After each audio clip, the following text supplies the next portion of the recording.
আমি আমার বাবার মতো যোদ্ধা আজ পর্যন্ত দেখিনি। আমার বাবা আমার পড়াশোনার জন্য তার সর্বোচ্চ ত্যাগ করেছে, এটা আমি বলতে হবে। আমি ঘামতে দেখেছি, তবু থামতে দেখিনি। আমি আমার বাবার মতো যোদ্ধা আজ পর্যন্ত দেখিনি। আমার বাবা আমাকে খাওয়াতে গিয়ে, আমার পড়ালেখার খরচ বহন করতে গিয়ে যে কত অক্লান্ত পরিমাণ কষ্ট করেছেন, ওইটা আমি নিজের চোখ দিয়ে দেখেছি। এবং আমি ভবিষ্যতে যাই করতে চাই, আমি আমার বাবার জন্য করতে চাই। আমি আমার বাবা এবং আমার মায়ের জন্য উৎসর্গ করতে চাই। কিন্তু আমার জীবনের একটা আফসোস, আমি আজ পর্যন্ত আমার বাবাকে একবার জড়িয়ে ধরে কান্না করে বলতে পারি না, বাবা আমি তোমাকে ভালোবাসি, আমি একদিন প্রতিষ্ঠিত হতে চাই, বাবা আমি একদিন তোমার আদর্শ ধারণ করতে চাই। আমি এই কথাটা আমার বাবাকে কখনো বলতে পারিনি। মায়ের হাতের কোন খাবারটা সবচেয়ে পছন্দ?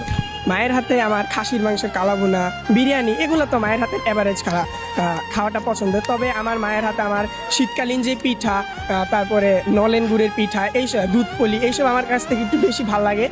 তারপরে হলো আপনার যে পাটিসাপটা, খেজুরের রসের পায়েস, এগুলো আমার একটু বেশি ভালো লাগে। বাবা মাকে আগামী দিনে কি উপহার দিতে চান? আমি আমার তরফ থেকে আমার বাবা মাকে আমি যত সর্বোচ্চ স্থান দিতে চাই। আমার কাছে যদি সাধ্য থাকতো এবং আমার বাবা মা যদি ওইটা চাইতো, আমি আকাশের চারটা যদি পারতাম, আমি আমার বাবা মাকে এনে দিয়ে দিতাম। কারণ আমি আমার বাবা মার জন্য সর্বোচ্চ ত্যাগ করতে রাজি আছি।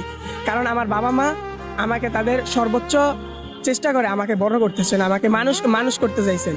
তো এই জন্য আমি আমার বাবা মার জন্য সবকিছু করতে রাজি আছি।